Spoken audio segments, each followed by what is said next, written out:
Hello and welcome to Get Recc'd. I am one of your hosts, Louis Falgu. I am your other host, Stephen Falgu. And today we've got a special edition of Get Recc'd called What Happened, aka New Year, New Me. New year, new me. We took a little bit of a longer hiatus than I think we usually do, but that's because we were working on ourselves. 2018 is our year. Don't forget it. I really took the motto of this episode to heart, actually, in the last 3 weeks. Yeah, I got, as the kids would say, swole. And so now I still feel don't like, even know what that means. and now I feel like I'm ready. It was lit, fam. And I ate some Tide Pods. So wait, that is true. New Year, New Me doesn't specify New Year, Better Me. Right, just a new one. Yeah. So yeah, that's true. Yeah. I now go by Steve because that's my new form. All right, Steve. This is not my final form, though. But it's actually Stephe. Yeah, right. Yeah, exactly. It's STIE. There's a silent Q I put in there for fun. Oh, yeah. To make it especially new. Right. No, the actual reason we took a long time. And then your new name is Newis, so because it's hey, a new listen, you Lewis. put that onto me. I do not accept that. Right. No, I was gonna say the actual reason why we're late is because I didn't watch what I was supposed to have watched in the 2 weeks that I should have. But that's the new way. We don't do our homework. It's the new way, exactly. Mom, who also, I guess. Our mom is the one who primarily sponsors our show. Yeah. So we're sticking it to the man. Mm-hmm. Yeah. Hey, YouTube hasn't stopped sponsoring my show with money yet.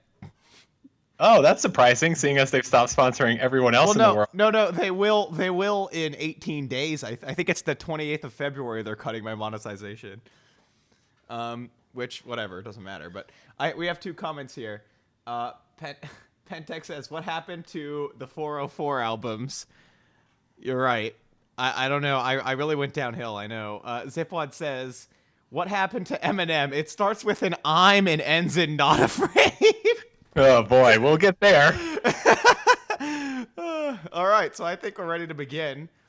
And we're going to begin with Eminem, actually, which... So I don't know. Maybe we should real quick just say what the idea of the episode was for people who missed last time. We're basically just saying, you know, we recommended things that either went downhill or went uphill in a very significant way. Yeah. So obviously Eminem went way uphill.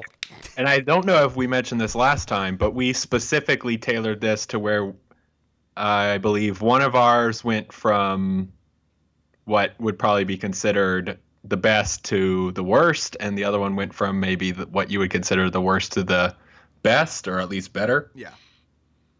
So we kind of swapped. So in the Eminem case, the swap was the Marshall Mathers LP and then his most recent album, Revival, going from what maybe most would consider his best to, well, I'll just say his most recent, maybe. I don't think it's his worst, but it's damn close. Yeah. Whew. So I'll just start by saying that going into this, I had listened to some Eminem before, but I had never listened to any full album necessarily. I'd heard probably his most popular tracks and that sort of thing. Mm-hmm. Just in general, Mom was probably a little more strict on me than she was on you. So when this was all happening, I was not allowed to be anywhere near rap or anything of this sort. Because Marshall Mathers LP came around 2000, 2001, something like that. Yes, 2000. So as I was listening to it, I came in fresh for both. And that was especially interesting because that contrast is very stark. Oh, yeah. But I would say, so starting with the Marshall Mathers LP, it felt like to me, so just knowing, or just thinking back to the time and thinking about rap at the time, I didn't get to listen to much, but of what I listened to, it really feels like this album it's one of those ones where I feel like, and I can't quite put my finger on it, but you listen to it and you know that for the time it was something that was completely different. And I feel like a portion of that is a lot of rap at the time. So you get past the Tupac and the Biggie era, and you get into this era of rap where it's a lot of just, and he even specifically calls it out. It's a lot of talking about women and violence, and like that's all it is, right? So rap gets to a point where it starts pandering to a certain audience, and then Eminem comes onto the scene with this one. At least how I feel, he comes on the scene with this one, and he's just like, "Fuck all that, fuck everything." Literally, fuck everything. He says that a lot of times. Fuck everything. I think that what's interesting to me on the first listen through was I was like, man, this is one angry ass dude, and I think he is serious. But then, as you listen to it, you're like, I think that this is all just a big joke. Oh yeah. Like this is just ironic and a joke, and he like none of this. And I mean, it gets to a point where I think he even specifically mentions in the last track, Criminal, yeah, how it is just like a joke, right? Like people think that I'm serious about this shit, but I'm not. And so that was especially interesting to me. The other thing that I'll mention that happened actually was I was listening to this in the car, and I will say, if you're driving to work, do not listen to Stan because holy shit. What? That one, while I was driving into work in the morning, I was like, oh my God, what the hell is happening right now? How so? I'm confused. I mean, I think that it's like Stan is such a powerful track, and it gets to the point where like the guy is in the car. Yeah. And he like runs off the road, and I'm like sitting there on the interstate, and I'm like, holy shit. Yeah, okay, that's true. You do have like car crash sound effects. That's right. Right. Yeah. Yeah. So I think so to say that the entire album is one big joke isn't exactly true. Yeah, no, I wouldn't say that. In the same, because at this time, I mean, well, actually, from Slim Shady LP and up, he's had sort of, 3 different personalities on his albums that he sort of brings. He'll bring Slim Shady, which is obviously the most famous, and that's when you're getting comedy rap tracks where the whole thing is just, at least, I mean, especially on this album, just as overtly offensive and edgy as humanly possible. And I mean, it's extremely offensive. Yes. Eminem during this era really goes all out on that, especially on this album. This is by far the brunt of it.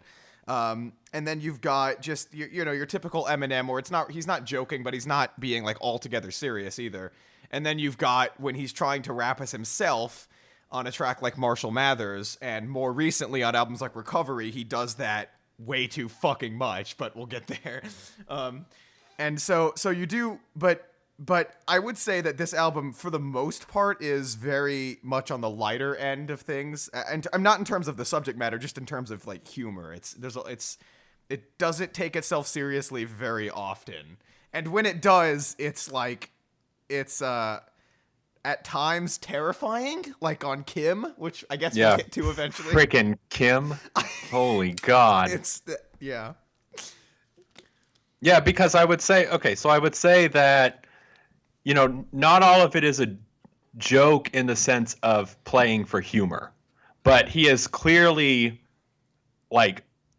taking some emotion that is absolutely there and then like hyperbolizing it to the like nth degree, right? Absolutely. And I think Kim is an example of that because clearly that is like some real shit that he's talking about, but the way that he's expressing it is in this hugely hyperbolic manner. Yeah. That is like so it's a quote unquote joke, not in the sense of like, oh, you should be laughing at this, but in the sense of like you should not be taking it seriously. So like I think there's like an irony element, maybe is how you could call it.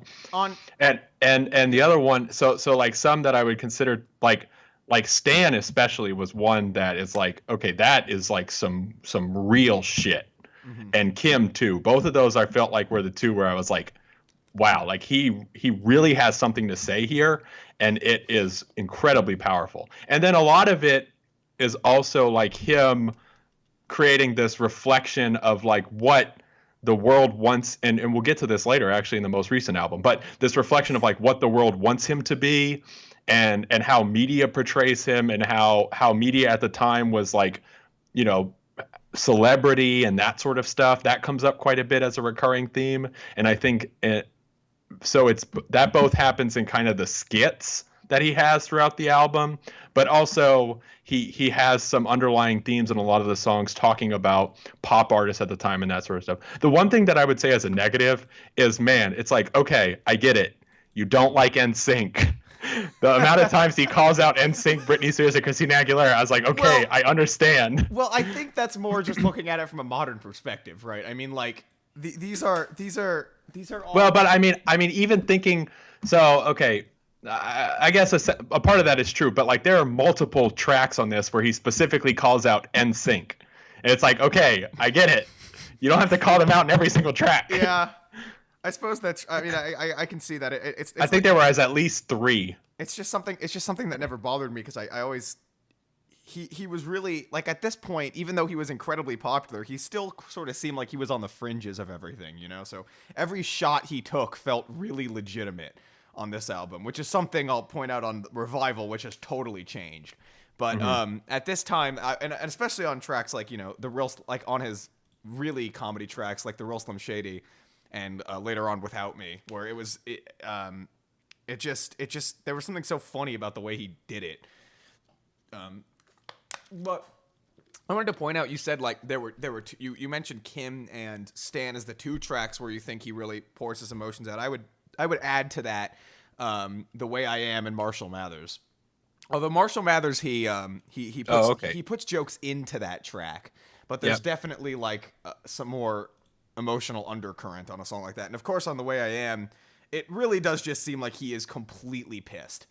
And that brings back to what you're talking about, the way that the media portrays him and the way that he, you know, fame has affected him, which, you know, not a new topic, but he does bring this extremely energized and extremely emotional performance to it, which is just great.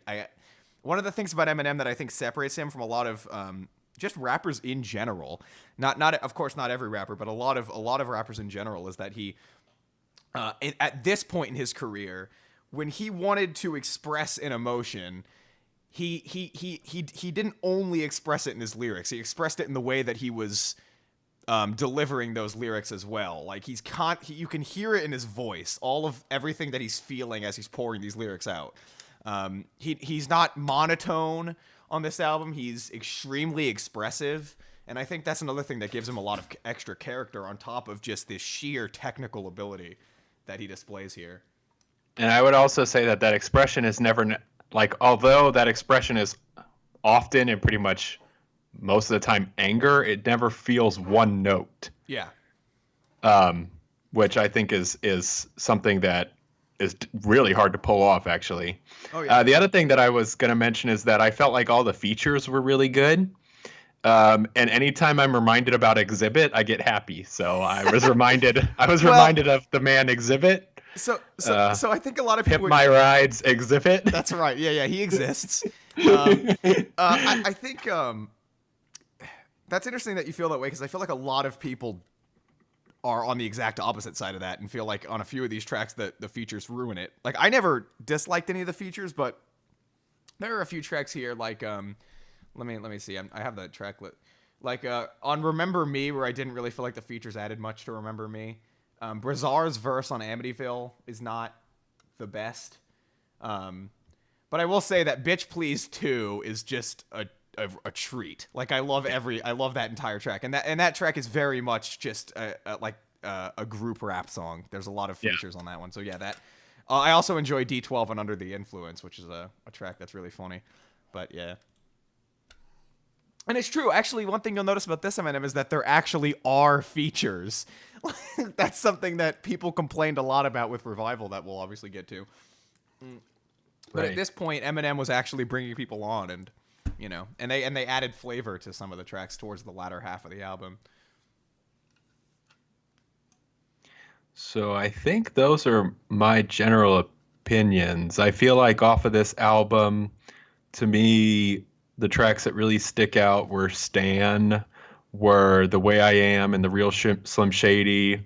I really liked Bitch Please 2, Marshall Mathers. Kim was especially powerful.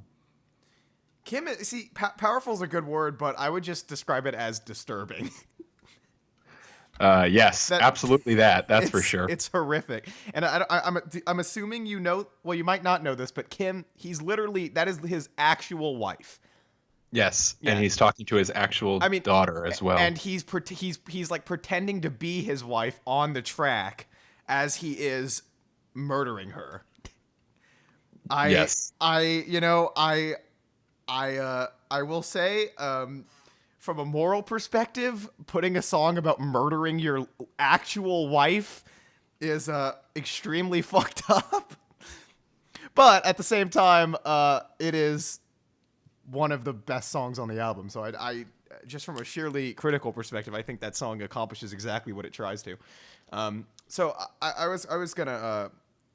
I think one last thing we need to touch on more that we haven't really talked about too much yet is just his technical prowess on this album, because that's what really changes. Yes. So I think you should start there. How did you feel about that? What did you notice in terms of his ability? Well, for me, it was okay. So I definitely noticed it in the listen throughs that I had, and I think that's one of those things where it's like, okay, as I'm listening to this, that was one of those things that I felt like this is definitely one of those albums that changed the game, right? When he comes out, like his flow is great, some great beats. A lot of the rhymes are really smart. I don't think I noticed it as much until I listened to Revival. Yeah. Revival is a good way to kind of meet up together. But what I'll say, I mean, the thing that's so impressive about Eminem's rhyme, and it's honestly, he's still good at it to this day. It's just that he can't construct a clever lyric with it. But he's always been good at just like rhyming every other word. Like there's so many, if you watch lyrics breakdowns of his lyrics as well, you can kind of see this. There's so many rhymes that he puts into like every line.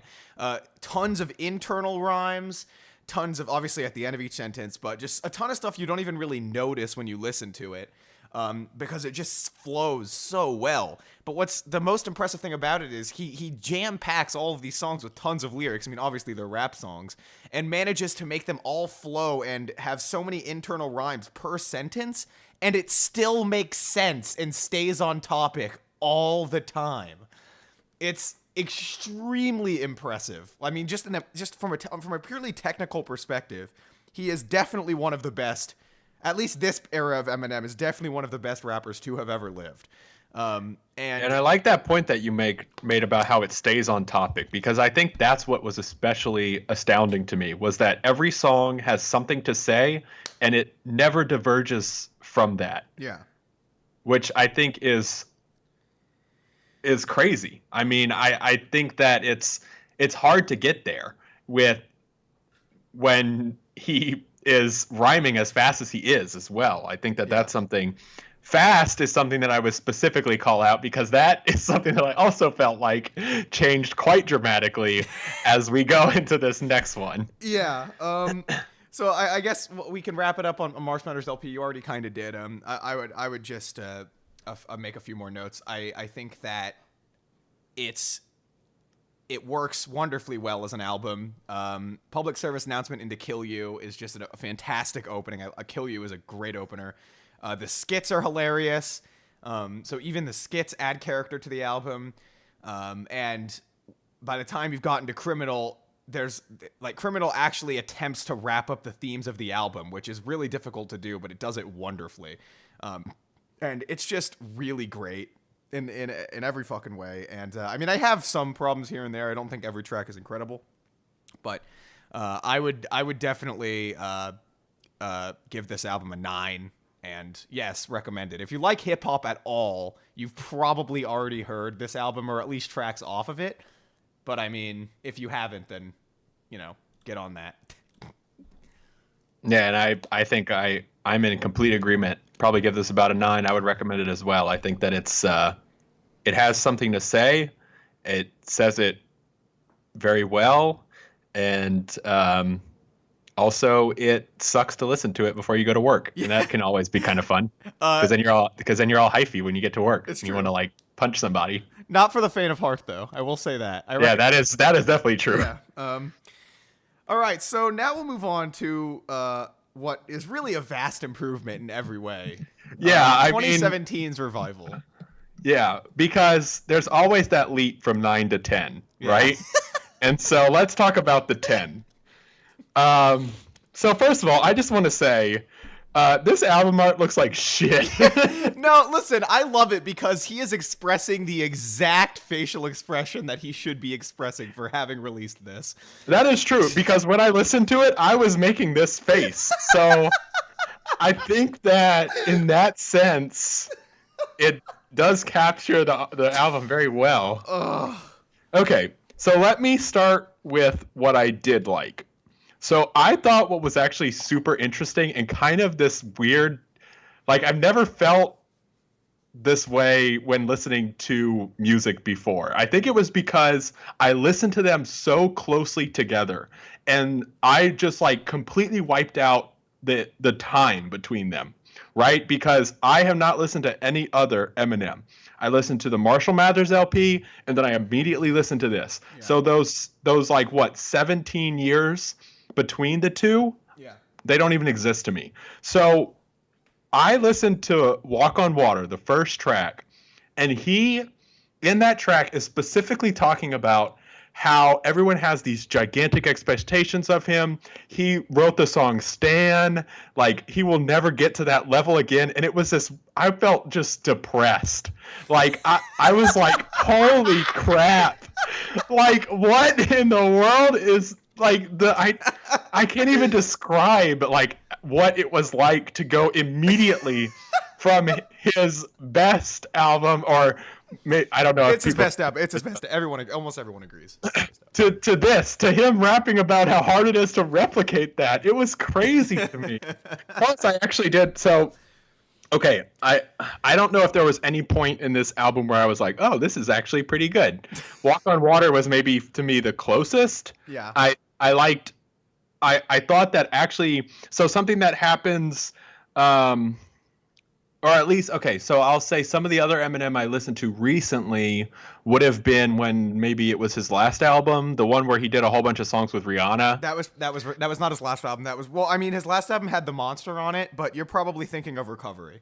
Yeah, The Monster. So, Recovery was like so yeah. It seems like he's obviously bringing a lot more pop artists or artists of the time onto his tracks. And I actually felt like on Walk on Water, Beyonce was a really good fit for the song, and what she was singing about on the song was very thematic in what he was trying to express. So that was probably the high note. I also thought it was really funny when I heard Ed Sheeran's voice. Just based on like thinking about this. Like taking a step back and thinking about what I had done between these two albums. And the first one, he's just this like pissed off, angry dude who doesn't give a fuck about anyone. Hates pop, by the way. Hates pop culture and all the pop stars. Hates pop stars. Fuck you, NSYNC. And then it's like, hey, here's Ed Sheeran. Yeah, I know. So that was really funny to me. I think in general, it's okay. So Walk on Water actually.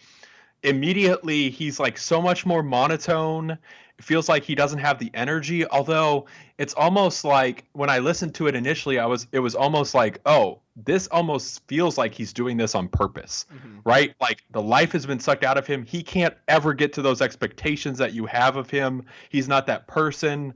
You shouldn't look up to him. But then the next track kicks in and he's still like that. And I'm like, no, he's not doing this on purpose. Yeah. He's just become this monotone. His flow is like always off. Oh my god! And I felt like a lot of the tracks he started to try to get sort of into like a trap sort of a thing, and it's not work. No. Yeah. You mentioned his flow, and I have been shouting from the rooftops for albums now from Eminem that people are like, oh, this was a pretty good Eminem album. He hasn't made a good album since the Eminem Show, and I stand by that strictly because his flow has been so goddamn awkward for, I mean, the last like 4 albums, maybe five at this point, I think, ever since Encore.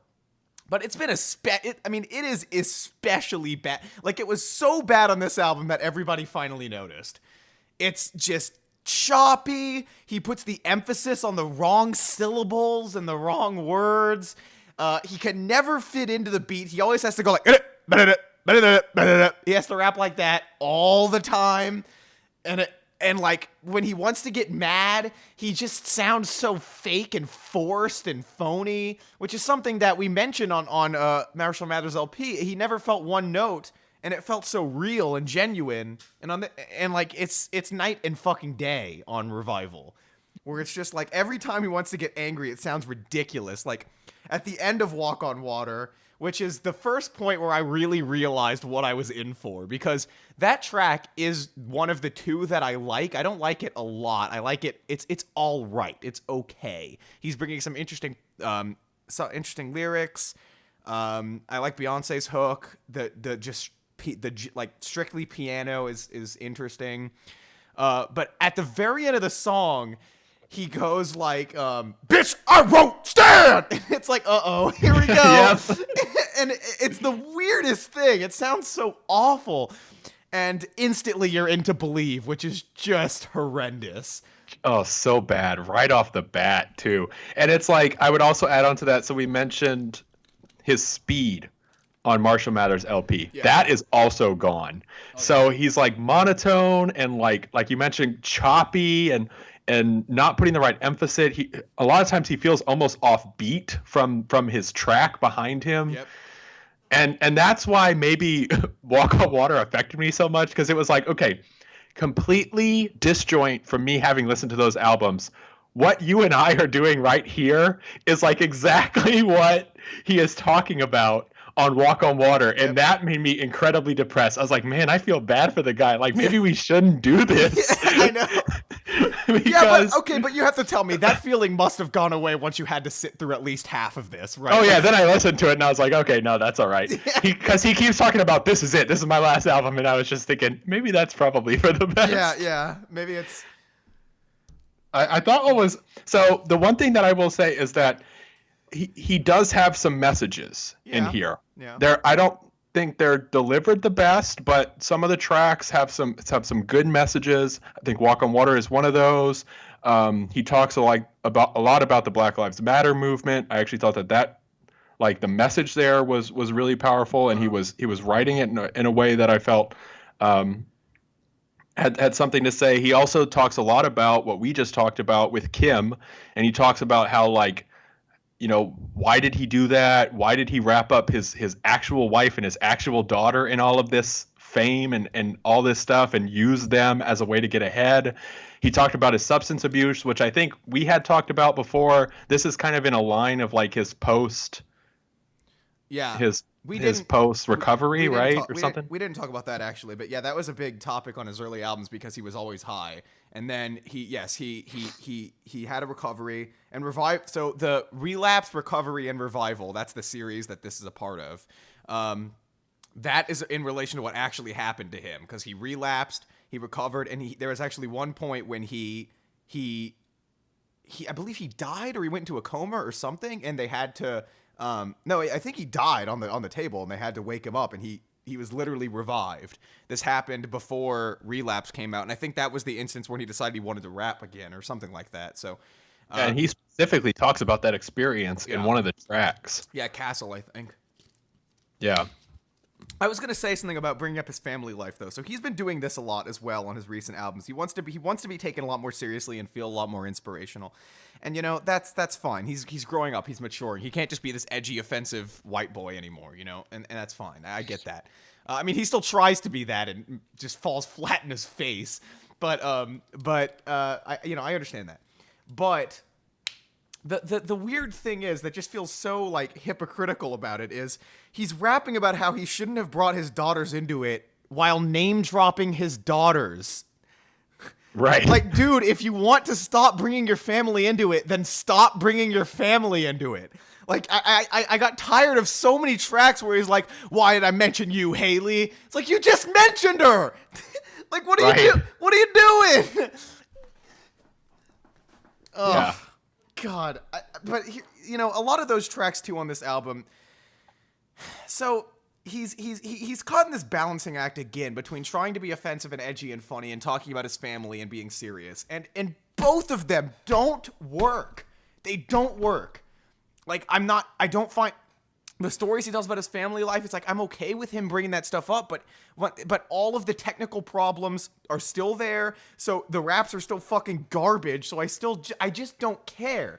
And the only time when I did was at the last two tracks, actually, Castle and A Rose, where Castle isn't, I don't particularly like it, but it's not a bad track, and then A Rose is actually all right. Like, there's a clever idea on Castle and A Rose here, where like he tells the story of coming up and bringing his family into it, and then on A Rose he talks about dying and his family's all around him. It's genuinely pretty tear-jerking, and he rewinds it back to Castle again. The beat to Castle plays again, and then he finishes off the album that way, which I actually thought was very clever. Yeah, no, it's very smart, and because the way that he delivers it is that he himself goes back in time to like the 90s or something, and it would have been the 2000s. Yeah, it's the 2000s, and he's talking about his experience as it's happening. Then he flash forward to 2007, when I guess must be when he, I don't know, something happened to him apparently, and then he flashes forward again to this. He's in the coma, and then he flashes back. Yeah. Almost like it didn't happen. Yeah. It was an interesting idea, and he ends the album on a toilet flushing, which is greatly appropriate. Yeah, which is good. Yeah. Also, so we didn't really talk about specific lines or anything. You know, there's some stuff that stood out to me, although I don't know if there's, like, between both albums I'm talking about, there is some stuff that stood out to me, but nothing stood out to me as much as the one about the booty and diarrhea. Because if you're ever talking about a girl's booty, you should not also be talking about diarrhea. Your booty is heavy duty, like diarrhea. Like diarrhea. Oh my God. I heard that and I was like, are you serious? That's a real line. Oh, there are a lot of lines. One guy who's been in my chats has been memeing one line particularly. Put them buns on the back burner, or put them chumps in the back burner. You got buns, I got Asperger's. That's a line on the album. Yep, that's good old. We've got, oh my God, there's so many. I'm just looking about trying to remember, but there's so many ridiculous lines on this album where it's just like, it's what do we got? I'm trying to look for some. You can talk while I'm looking for a few of these. Yeah, there's because that's another issue. It's just like his delivery, and then what he's delivering a lot of the times on this album is just The lines are so like, when they're not just outwardly cringy, they're at the very least extremely corny. I'm trying to look for some. There were so many that I hear. Oh, I remember one. So there's the anti-Trump track "Like Home" here, which just feels kind of gross because he's like, he tries to make this serious real-world issue be one of his cool inspirational tracks, and it's forced and feels like, what's the word I'm looking for? It just feels wrong to do. Like, he's like, oh, I'm gonna make my inspirational track about, I'm gonna use this Trump stuff so that I can have my big inspirational track with a big pop hook. And it's like, oh my God, dude. Oh, here we go. Yeah, so there are a few on here. So we've got, someone get this Aryan a sheet, time to bury him, so tell him to prepare to get impeached. That's a line on this one. We've got, oh, my favorite, my absolute all-time favorite. No, two of my favorites. It's in a row. You stay on Twitter, way to get your hate off. Not see, I do not see a way y'all differ. The swastika with your name carved on it should be your trademark, because hate's all you played off, and you just lick the plate off, so I guess it pays to feed off chaos. So basically, you ate off Hitler. And finally, this is the line I was thinking of. My favorite line on the album. This man just praised the statue of General Lee because he generally hates the black people. Yeah, I do remember that one too. Oh my god. There's like if you like and it's the same thing with the track Untouchable, which was the track where he's talking about BLM, he's talking about institutional racism, and he actually makes a fair bit of decent points in this track, to be fair to him. Yep. Granted, delivered very poorly for the most part, and the beat. Yep, that is the thing. All the messages that he has here, there are some where I was like, he is making some very good points, and he's, you know, both in like, so where Marshall Mathers LP was talking about how media reflects him and his hate of media and the current trends in pop and that sort of stuff. This is now like, okay, again, media, now it's not media. Now it's all of my fans have put this undue expectation of myself and I can never match up to it. There's the stuff with his family, and then there's some of this stuff with like BLM that I felt like he has a message there, but the delivery of that message is so bad. Yeah. Okay, anyway, so continue. Yeah, I was gonna say Untouchable was the second single, I believe, to be dropped, and I think it was really the moment where everybody realized this album was going to be like just the worst thing, because so here's the problem with for pretty much the entire album. The beats are awful. Like on some of these tracks, it is some of the worst beats I have heard in a long time. Yes. And that's where Believe kicks in, and it's like, oh my god. But like on Untouchable, the beat changes up for like a little more than the second half of the track, where it gets more tolerable. So I don't feel like this track is one of the worst. But my god, the rap rock section in the beginning of this song is just one of the ugliest things I've ever heard. What was that? And also because it was some weird rap rock too. It was like there was one song in particular, and then I remember Joan Jett and the Blackhearts. Oh my god! Remind me, yes. That is the worst song on the album. That is one of Eminem's worst songs. It was very bad. When that thing kicks in and he's like singing along to Joan Jett, and it's mixed so badly that their voices are just conglomerating into like this weird, messy like. And again, the problem is these rap rock beats. They're produced by Rick Rubin, so of course they're trash. The mixing on these is so awful. Like the guitar will get louder and quieter at random points. Eminem's vocals get louder and quieter all the time on this album. Like whoever was mixing this just doesn't know how to mix music. But yes, Remind Me. Can we talk about Remind Me? That is the Joan Jett one. Okay, yep, that's the Joan Jett one. And he's rapping about how he wants to have sex with this girl. You know, that's the rap. All of the lines are just disgusting. Like, yeah, sex with girls comes up a couple times, and every time it's just like, oh god, this is just like stop. On Heat, oh my god. One of them was talking about how he like break the rubber and like something. He talks about some weird stuff. It's like blood gets in there at one point. And I was like, what are you doing? I know. Probably like the least sexy and also least funny sex songs I've ever heard. So if he was going for either of those, he did not nail it. But yes, Remind Me, worst track on the album, absolutely god awful. The sampling on this album is all off. Yes, Paris, I did call Rick Rubin trash. Rick Rubin has not been good in decades. He hasn't. I mean, sure, he produced the first Beastie Boys album. All right, fine. But he hasn't been good in decades. But anyway, like I'm sure you noticed some of these samples, like for example, the Cranberries sample on Rest in Peace. That's right. Rest in Peace. Zombie. Lead singer of that died recently. But yes, he samples Zombie, but he samples it as if it's being played through a radio, so it sounds super grainy, and it's just bad. And it doesn't add anything. It's just it's Zombie. And it sounds like shit. Yeah, because I think back to the Marshall Mathers LP again, and on Stan he samples Dido. Yeah, and it's like kind of grainy and like feels like feels like she's outside in the rain, right? That sample is amazing Yes. on that track. And then you get to this one, and Joan Jett kicks in for no reason, only so he can sample her saying me. Well, and so you can get the fucking I Love Rock and Roll chorus playing in the background the whole time. That track actually does make me laugh, and it really is just because I'm absolutely baffled at who thought that was a good idea. I mean, like, we're talking about Eminem, right? This guy is one of the most successful rappers.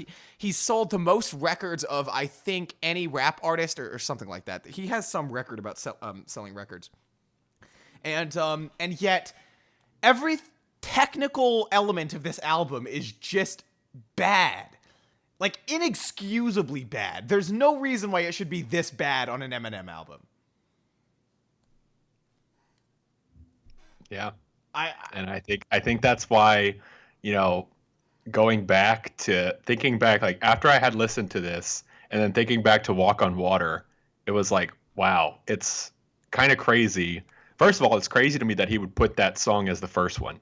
Yep, because then he proves why everybody doesn't trust him anymore with the rest of the album. With the rest of it, it's almost like put that as the last track, right? You get through this album where it's like, man, this is shit, and then you end with Walk on Water, and you be like, damn, you know what? Maybe it is like, what's he doing? Yeah. You know? But you start with that, and he's like, oh, it's so hard, and then it's like, okay, but then why did you do it? Because this is not good. So anyway, I think we should kind of wrap this section up so we can get on to the next one. So I will say for Revival, I would not recommend this. I give this maybe like a 1 because I liked. Wow. I don't know if a one's pretty harsh. Yeah. Because I did really like Walk on Water, and I did think like Castle or Rose was smart. Like I said, he did have a message here. It just wasn't delivered well. So maybe it's more like a 3, but I would not recommend this. Yeah, I would give this a 2. I'm going to slap this with a 2. I'm not going to go to a 1. Walk on Water's okay. A Rose is okay. And to be fair, Castle and a Rose both combine into something kind of neat, something kind of smart. Granted, on every track, he raps like shit. The lyrics are corny on almost every track. He still puts a couple corny bars in Walk on Water that didn't need to be there, that are just awkward. But besides those like tracks where I do feel like there was something going on there, the rest of this album is so hard to sit through.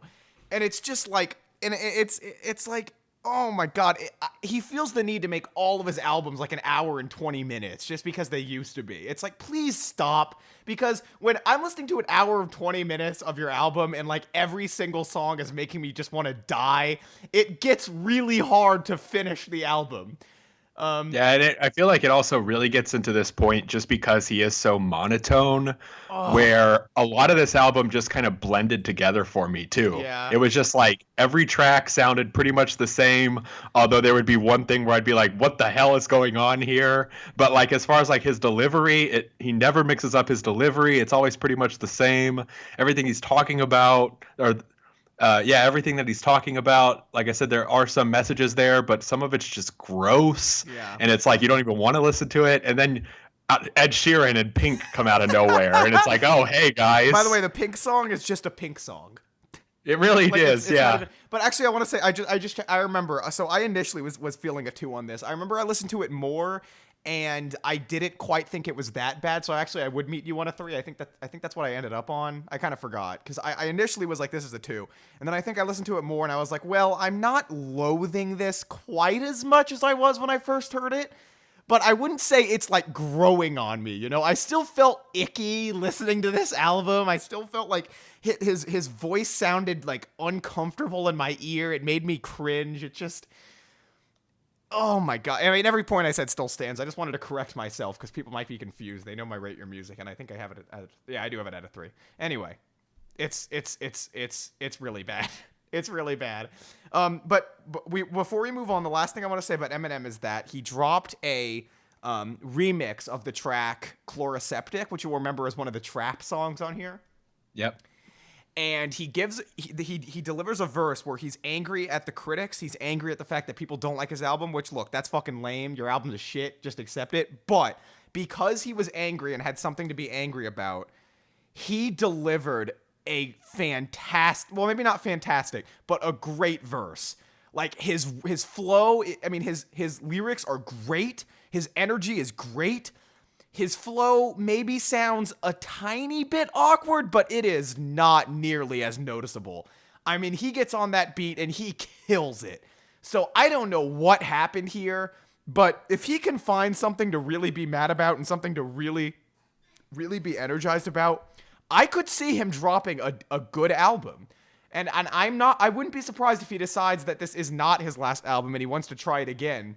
And if the anger that he felt from people hating this album is able to energize him, I could actually see him turning it around. I really could. And that's what I'll end it on. But I'd recommend that if you get the chance to just listen to his verse on that Chloroseptic remix, and you'll see what I mean.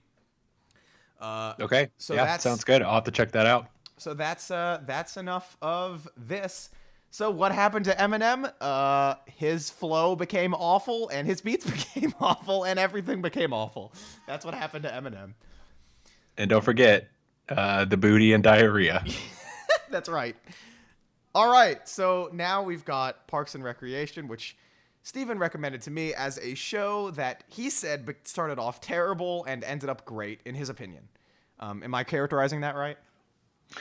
Yeah, although I would say I don't know how I would characterize the end of the show. I think that the last 2 seasons probably weren't as strong, but they were still leagues above where this show started, even still. But that whole middle hump really was where this show started to shine. Okay, yeah. Well, I only saw seasons 1, 2 of some stuff from seasons 1 and 2 and stuff from 3 and 4. That's all I saw. Okay. So I didn't see any downhill trend, but yeah, I remember you saying last time that it hasn't gotten notably worse in the same way that it became notably good. And so I right. watched... Just to start off, yeah. I want to say something about this show specifically. So this show was created by the same people who developed The American Office, and The American Office had a very opposite pattern to this show, where I feel like The American Office started very good and then went so far downhill once Steve Carell's character left. So at the same time that Steve Carell's character leaves The Office, they start getting into this weird pattern where they're bringing in like basically guest stars to try to fill that niche, and The Office just starts getting like cringily unbearable. That's when Parks and Rec starts. So Parks and Rec starts, and it is that same quality of just really weird and kind of cringy, hard to watch.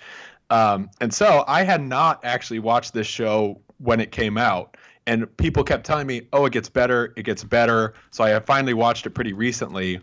And so that's just give a little background of like this show's history for this particular type of segment. Right. Okay, yeah. So I began with the pilot episode. I felt like I needed to at least see that. In the pilot episode, we have there's like a giant pit that the main character Leslie, right? That's her name, yes?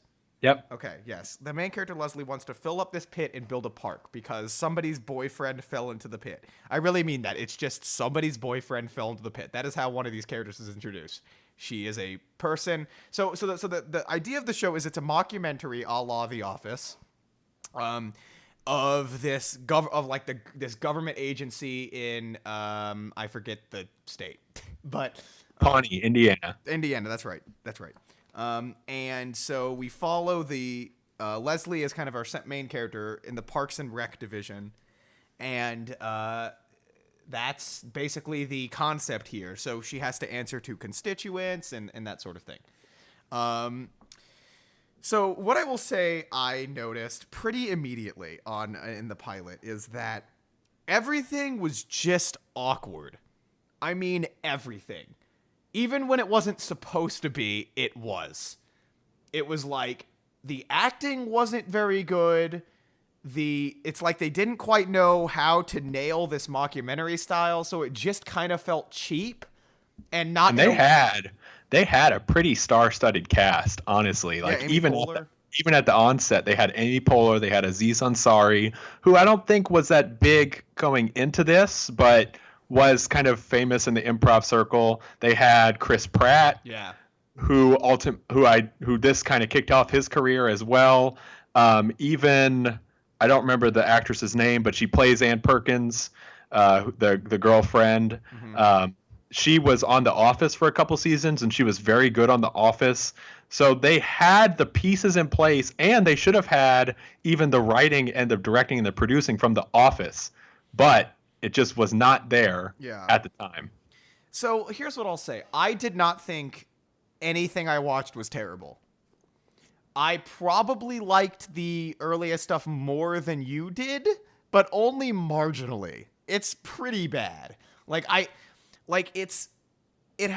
clearly shows a lot of growing pains right off the bat. Like, it doesn't know what it's doing. It doesn't know how to be funny. It's kind of just a couple of stereotypical characters. You've got your sort of dumb, but you know, what's the word I'm looking for? She doesn't seem to notice that she's dumb kind of character with Leslie, which gets much better pretty fast. But that's what she is in the earliest episodes that I saw.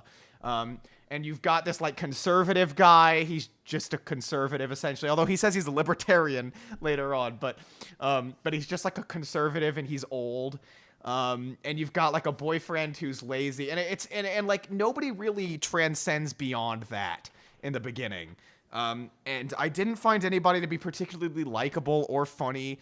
That being said, there was a joke where Aziz Ansari's character starts hitting on Anne, who's just a constituent, right in front of her, and then pretends he wasn't hitting on her. That made me laugh. There were a few things where I chuckled, but for the most part, I was kind of just uncomfortable because this weird none of the actors had chemistry in this episode. And they all felt like they didn't know what the fuck they were doing. Nobody seemed like they knew what they were doing. It's the kind of thing that I'd imagine would get canceled after 5 episodes. And then the next episode I watched, and do you have any other comments on the pilot? Because I don't want to move on just yet. No, I think that sums it up pretty well. In the pilot, so, okay, we'll get there, but I want to ask, in the pilot, is that one character, I don't even remember his name, but he's this guy who is in the same department, but his role is basically a city planner. I don't know what his role was, but who was he? The guy, or he creates designs or something, and him and Leslie had a fling or something. Okay, him and Leslie had a fling. Yes, that guy was. Okay, yes. So this is why I think the first 2 seasons are so bad. So exactly what you mentioned. It's very awkward. The characters don't really, the writers don't know who the characters are, and the actors clearly don't know who the characters are. And then that specific character is so unbearably unlikable that he specifically was the reason why I despise those first 2 seasons as much as I do, because that character is written in such a way where every time he's on the screen, I'm just I don't want you to be in this anymore. Yeah, that's interesting. So I knew you said there was a character that you hated. I don't know who I would have guessed, to be honest, because you're absolutely right. He's extremely unlikable, and the less I saw of him, the better, now that I think about it. But at the same time, I viewed him as when I was watching through the show, I was thinking okay, this guy's an asshole, but he's supposed to be an asshole. He's being portrayed as an asshole, and I didn't feel like he was overtaking anything. That being said, I can't remember him ever making me laugh. I can't remember that weird we had sex one time thing being funny at all. It was, again, I just felt just like everything else, he was just awkward. He was a piece of the puzzle who didn't fit in. Nobody fit. It's just this weird jumbled but I don't know. But that's the thing, though. I didn't feel like it was awful. I already saw the potential in it pretty early on. It's the kind of thing that I actually, if I had started with it, I might have stuck with it, because I probably would have guessed this is something that's going to get better. Because that's how I felt just watching the pilot. I felt I see growing pains here, but I also see the potential for something better. Although I thought the mockumentary. Okay, so where did you go? Oh no, go ahead. I was going to say, I thought the mockumentary thing was weird and wasn't working at all. And in fact, well, we'll get there. We'll get there. But that's one thing I immediately noticed. This mockumentary style is not doing the show any justice right now.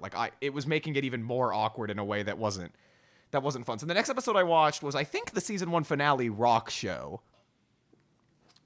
where Okay. she goes to the rock show of Anne's boyfriend, who Anne recently found out lied about needing to about when he needed to get his cast removed because he liked that she was waiting on him and giving him food and stuff. Yep. Okay. So you and at that point also, so some of the characters start getting fleshed out a little bit more. So April, the intern, at that point probably has a thing for him too, right? I don't think I noticed that yet. Okay. I don't think so. But she was. I want to mention April actually. That's right. April shows up in the first episode, and at first, I mean, for a while, I thought she was awful. I mean, it was like I saw what they were trying to do, but she was like the actress was just not doing that role any justice. That whole deadpan sort of role. Like I was like, this is bad. Like she better get out of here in the next 2 seasons. But I turned around on that. But at first I was like, man, that was she was like, I think I hated her the most. At first, I just didn't think she was being portrayed well. I love the idea for that character, and I love characters like that, but my God, it was not working. Anyway, and Rock Show was about just as bad as Pilot. It was just kind of bad. I was like, I think it made me chuckle a few times. I don't remember much about it. All I remember is that it's like none of the jokes are delivered well. On top of most of them not being funny to begin with, but some of them are funny and they're just not delivered well. I remember in the pilot when Leslie falls down the hole, it was so awful. Like I totally saw the joke they were trying to do there. That's kind of funny, but like my God, it was done in just the worst, with the worst timing, the worst acting. And that's a similar way to this next episode. But once again, there were jokes that made me chuckle. I saw some clever writing that just wasn't handled particularly well. And yeah, I don't know. Again, I'm just like, it was an episode I was like, this is kind of bad. But again, I'm seeing something coming out of this, and I was expecting. I was not surprised that this show apparently got good just from watching these 2 episodes that I saw. Okay, so that's kind of the first season. Yeah. And so I would say that hands down, the first season was the worst season of this show. Yeah, because even in season 2, they start to pick it up. Because I would say in general, and we might get there, but in general, this show and The Office were always at their best when they focused on some very core human themes, right? Because at the end of the day, both of these shows are very similar in that they're sort of a mockumentary sort of a thing, focusing on a super mundane aspect of life. Yeah.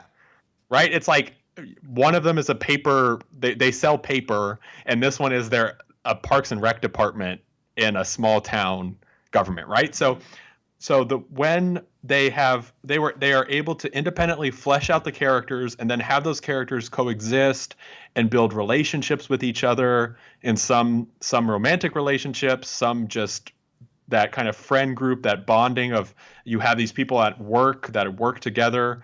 These are when both of these shows are at their best, and Parks and Rec starts to do that, I believe, as you get into season 2. Yes. So I only watched 1 episode from season 2 because, like I said, I was going to pull 3 episodes from each of these eras, right? So I saw Practice Date, and I picked it at random. This is an episode where Leslie wants to go out with the cop who is played by Louis C.K., right? Yes, Louis C.K. Okay. And then Parks and Rec apologized most recently when all that stuff went down that they had ever cast Louis C.K. Which that doesn't make sense. Kind of, but okay. It's kind of strange to me. Yeah, that is a little odd. Like, I mean, unless they knew, I guess.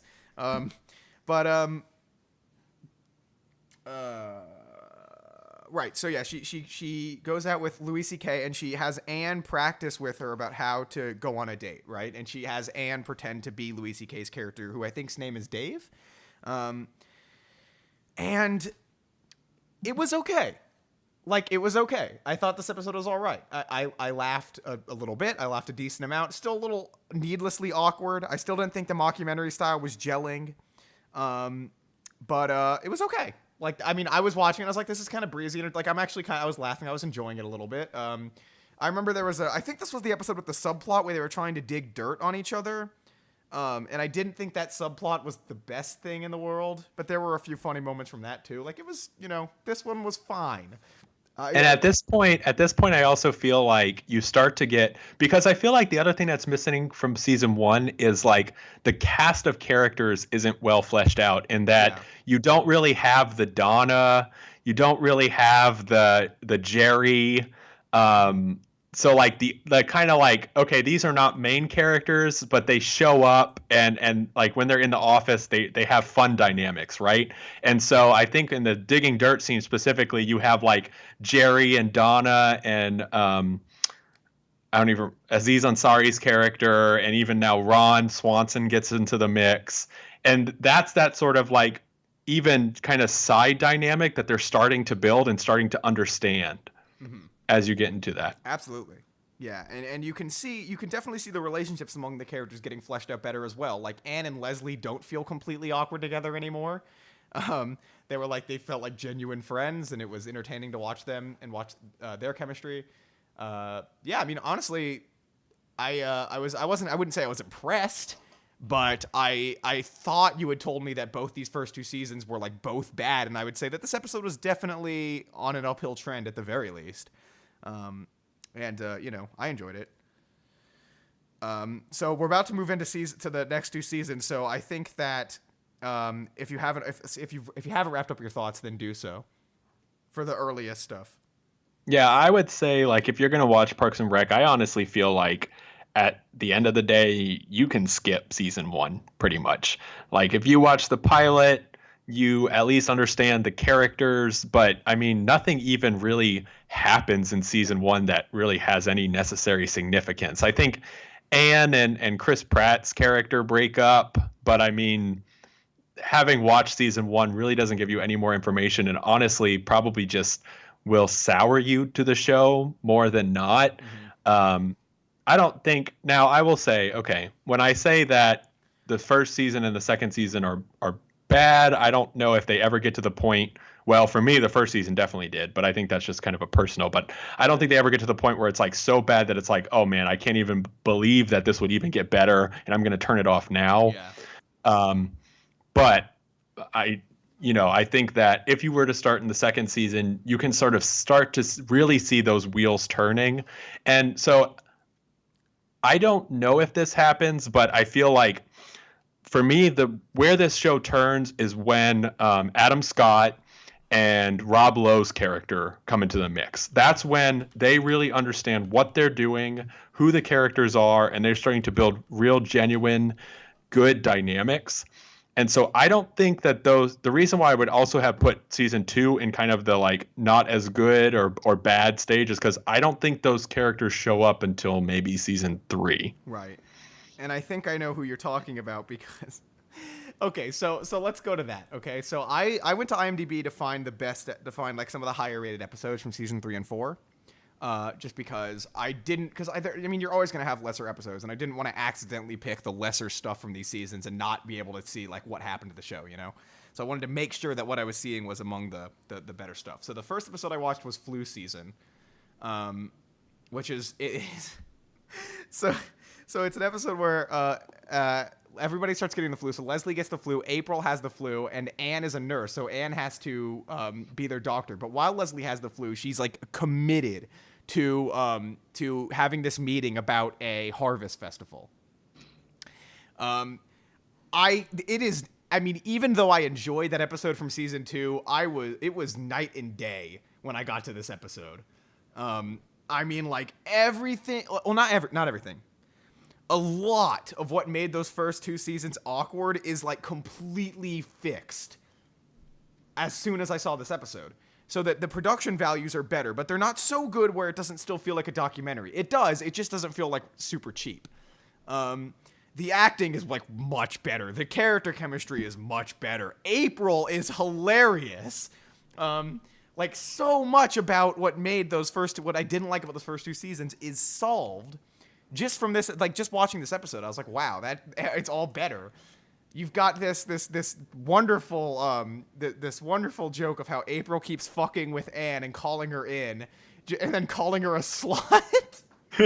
Yeah, because starts to get to the point where, like I mentioned, the show really is at its best when it starts to build those relationships over the course of the show. And so Chris Pratt and Anne, Chris Pratt's character and Anne, Andy and Anne, they break up, and April has a thing for Andy, yeah. And so they're starting to try to get into a relationship, and all the while April has just this vehement disgust of Anne, and that does not ever really change. Kind of does, but at the core, there's always just this like battling dynamic between those two that is just absolutely hilarious. Yes, I loved the dynamic in this episode particularly. I thought it was hilarious.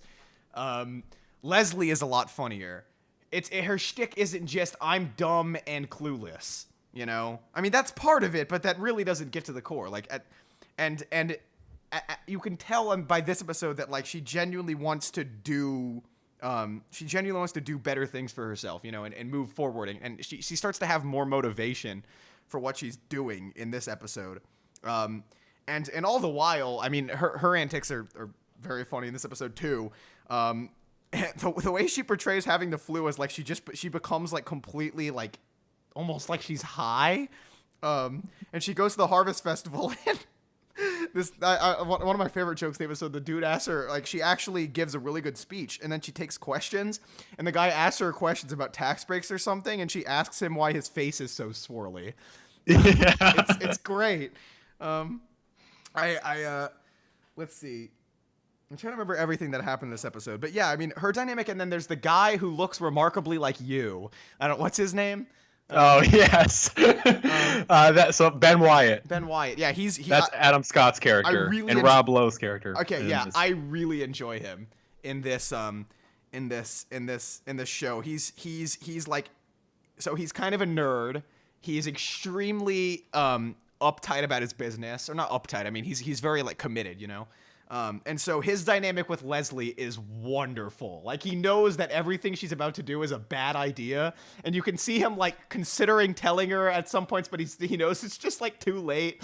I love their dynamic. It's brilliant. Yeah, what I like about the character of Ben Wyatt is so he has his kind of primary shtick, which is that he's kind of like the nerdy guy, the numbers guy, right? Uh-huh. But what I especially love about Ben Wyatt is he is a reflection of the audience.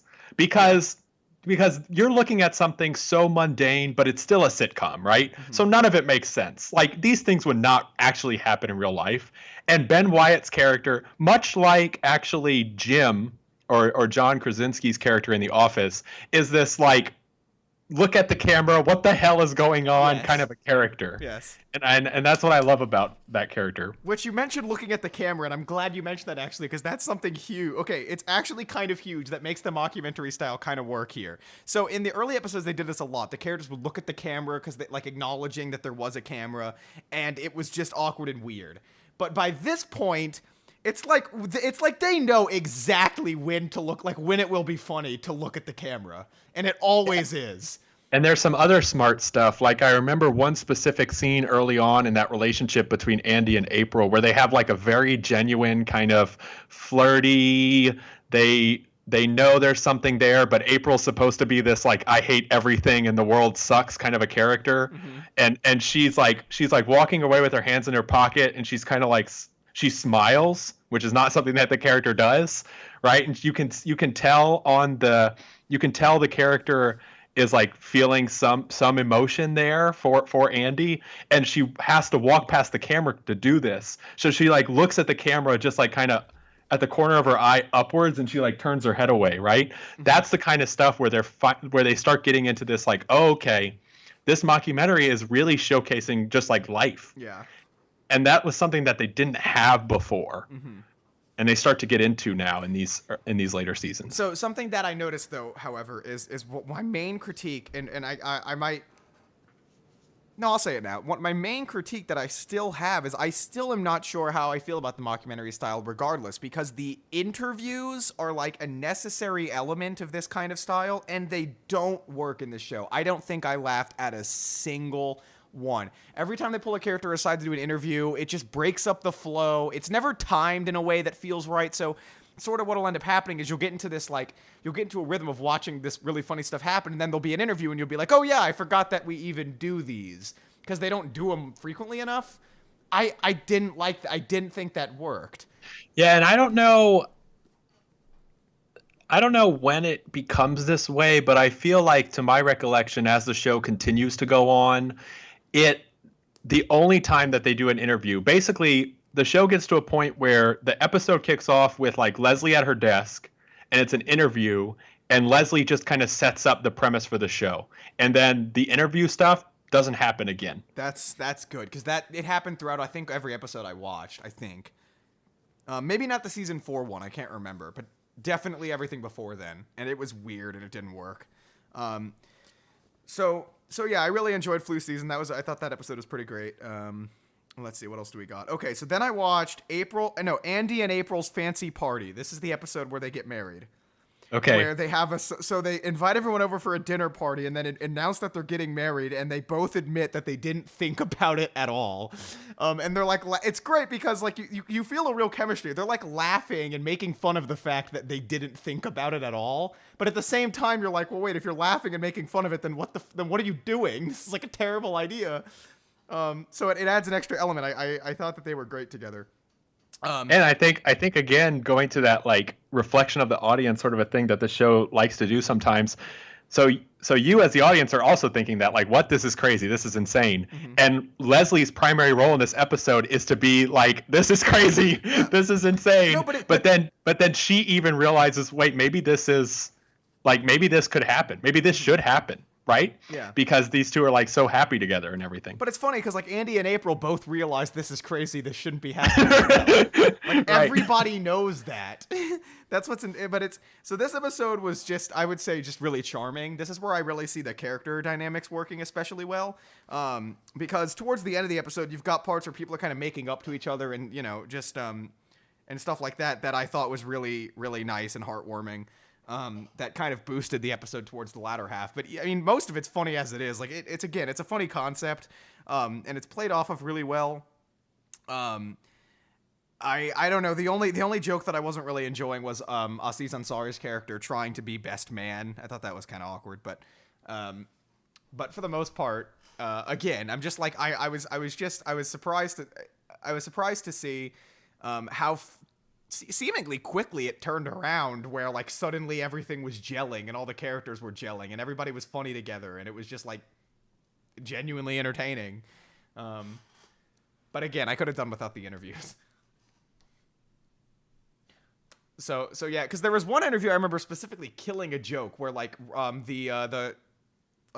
Howard, he's the conservative guy, right? Who, by the way, Ron Swanson, sorry, he gets genuinely funnier.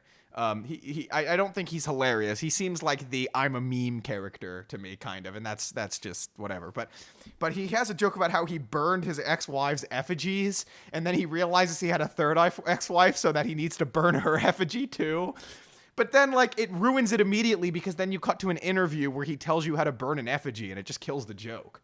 Like it's stuff like that where I'm like, okay, that I'm glad to hear that they eventually got rid of that because that was not working. Do you remember this episode? Do you have any specific things to say about this episode?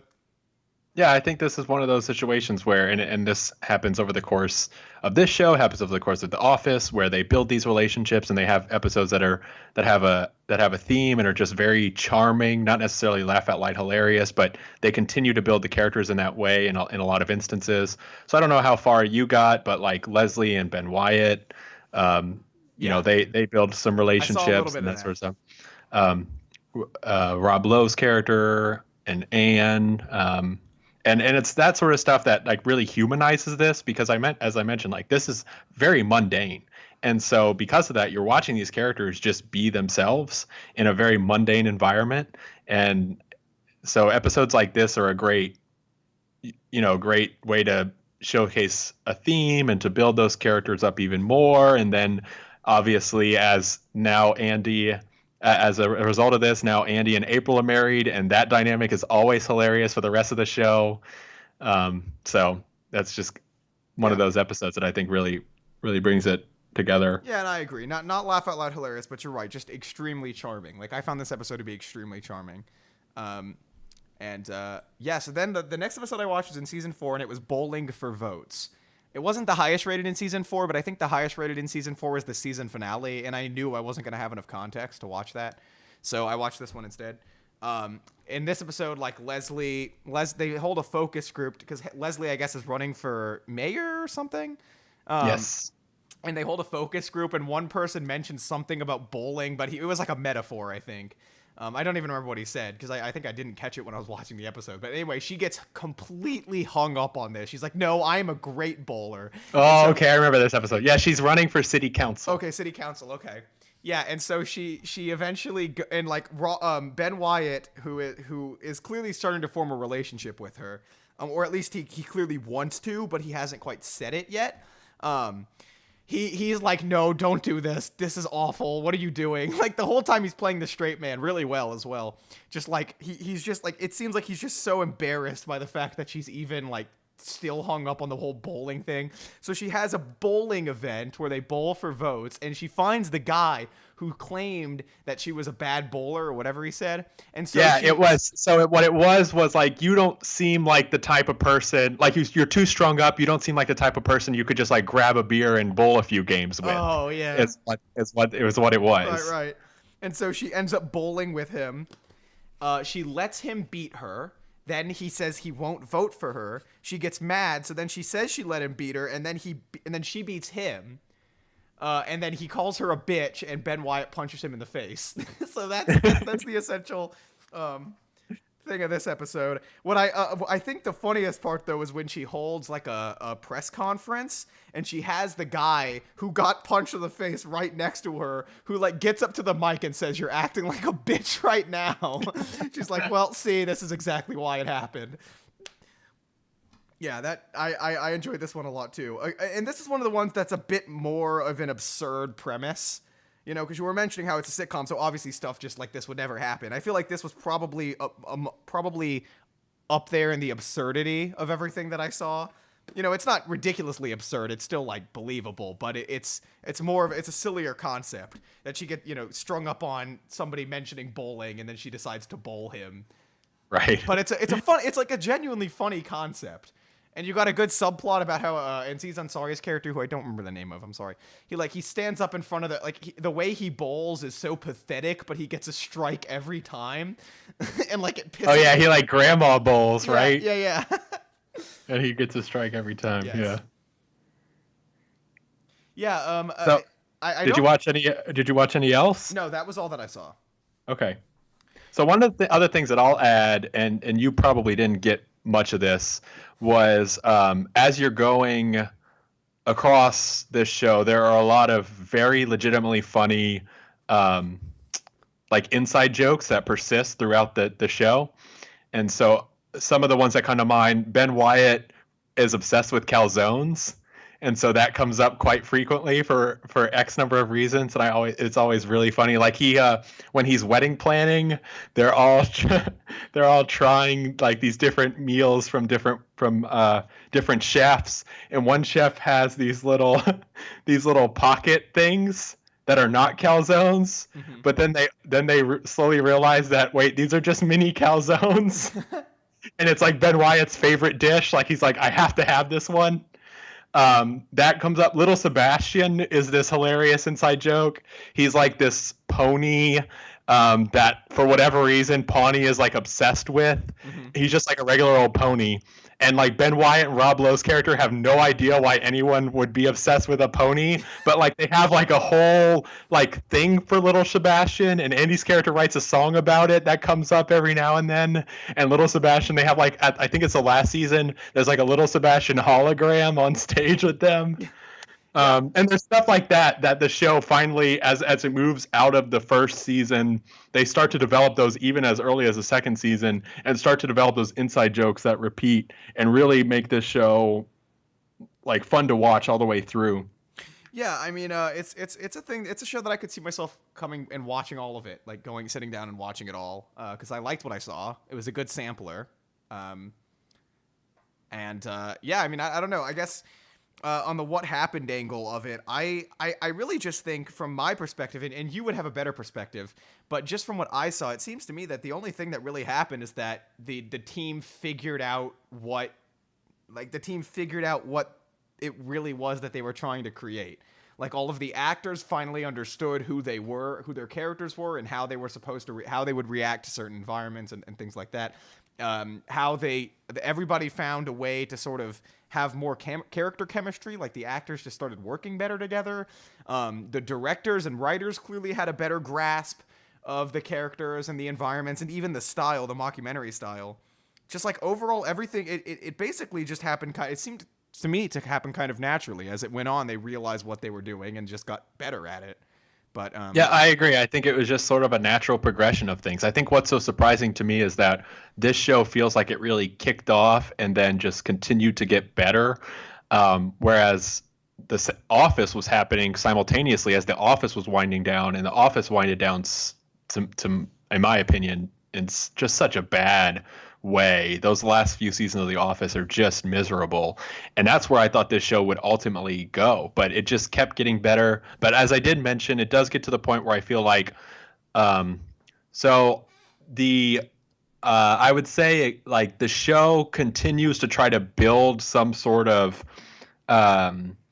like the next step for Leslie, right? So Leslie runs for city council. She makes city council. She gets kicked off city council. Then she starts running to go to DC. And so she just keeps building up, building up, building up.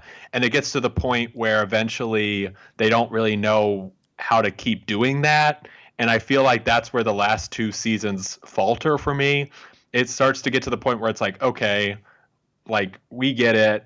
Let her exist in her new role. Don't take her out of that role to create more drama in the situation. Although what I do kind of like is the last season actually flashes forward 2 years into the future, which so happened to be like 2017. Yeah, that's what I which saw. Is when I was watching the first episode was 2017. Yeah.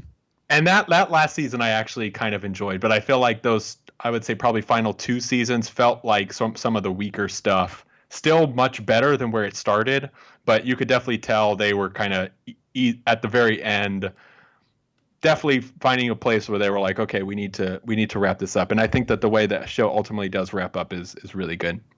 Okay. Yeah. I mean, I honestly would consider watching the whole thing. It's 7 seasons, which is not unmanageable. And yeah, so I mean, I don't know exactly how to score this because I just haven't seen enough. But in terms of recommendation, from what I saw of at least season 3 and 4, I mean, it gets to the point where it's very entertaining.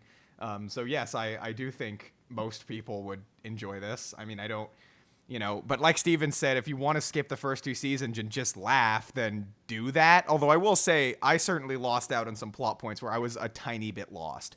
So I don't know what I would say exactly to do, but yeah. Yeah, and like I mentioned, I powered through this pretty much all like last year. I powered through the whole thing, and it's easily become one of my favorite shows, one of my favorite sitcoms of all time. It really builds some just incredible characters that are always hilarious. I like some of the stuff that I think back on that really some of the highlights that I mentioned, but there's like Jerry's character whose real name actually is like Gary, but everyone always called him Jerry, so he went with it. And then they changed his name to Larry. Everyone starts calling him Larry, and he retires, and he ends up having this like beautiful family. Like his wife and all of his daughters are just absolutely gorgeous, and no one can figure out how that even could have ever happened. Some of that stuff is just so good to me. Ron Swanson's and Leslie's relationship ultimately, I feel like, is where this show starts and where this show ends. And that tie-up is just really great. And I feel like both of those characters by the end of the show are just some of the best. So I don't know how I would like score it necessarily, but I would definitely say it's definitely up there for me as like all time. Wow. Okay. Yeah. I think that's fair. I think before we get to the recommendation, I need to respond to the chat here. They were saying a little bit, so let me finish up with that.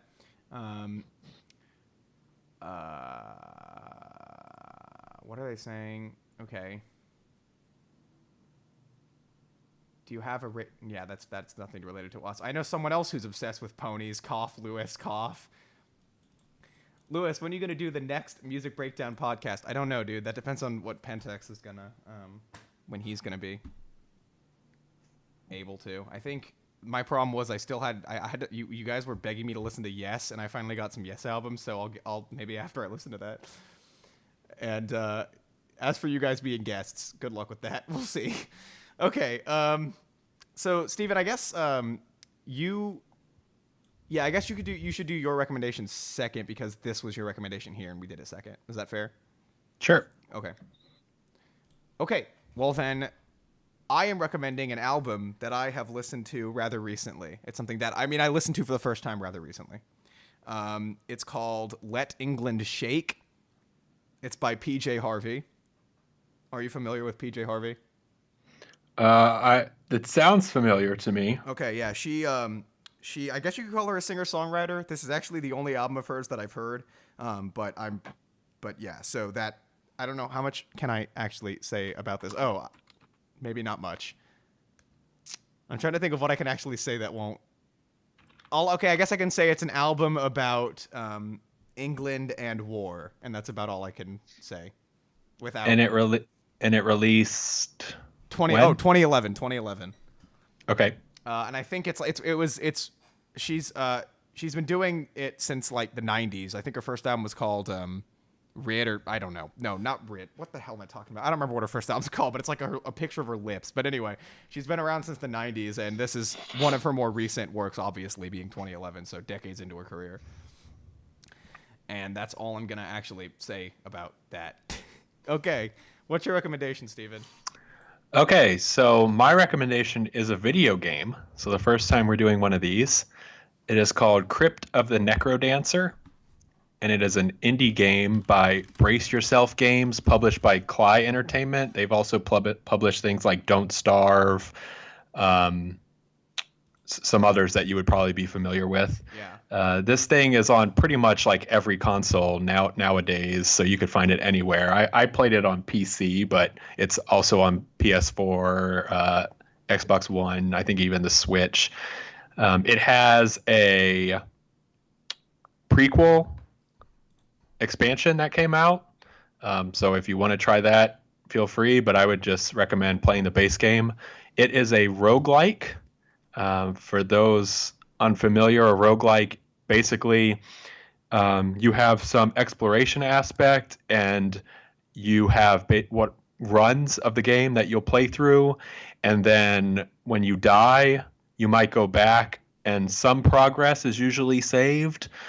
So maybe in a run you collect coins or something, and then you can use those coins to have some general progression. But every time you play, you start from zero again.